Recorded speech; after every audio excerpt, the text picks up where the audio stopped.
Le Parlement du Kenya approuve le déploiement des policiers en Haïti. Le Parlement kenyan a approuvé jeudi le déploiement de milliers de policiers en Haïti, plongés dans le chaos et la violence des gangs, dans le cadre d'une mission soutenue par l'ONU, malgré les critiques au projet dans le pays d'Afrique de l'Est. Début d'octobre, le Conseil de sécurité de l'ONU avait donné son feu vert à l'envoi en Haïti d'une mission multinationale menée par le Kenya pour aider la police haïtienne. Le petit État caribéen est en proie à la violence des gangs qui contrôlent 80% de la capitale. Le nombre de crimes graves ayant atteint des records selon la représentante de l'ONU dans le pays.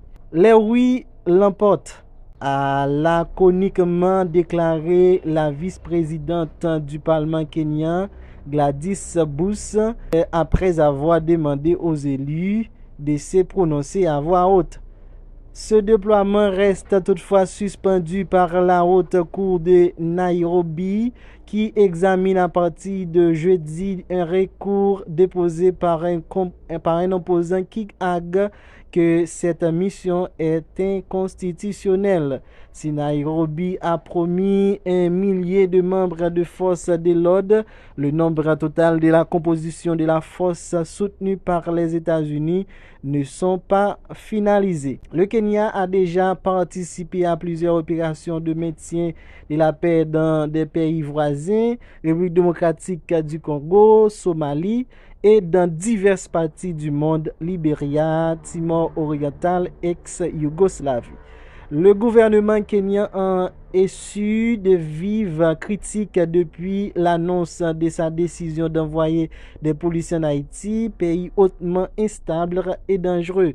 Les ONG de défense des droits humains soulignent que la police kenyane a l'habitude de recourir à la force, parfois létale, contre des civils, ce qui constitue un risque majeur dans un pays où de précédentes interventions étrangères ont été marquées par des violations des droits humains.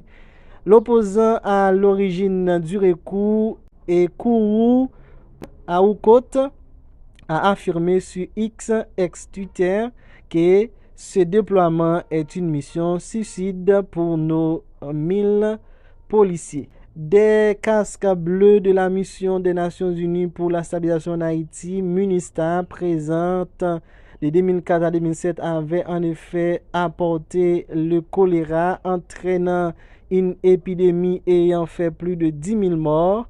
Cet épisode explique en partie que la future force ne se fasse pas sous drapeau de l'ONU.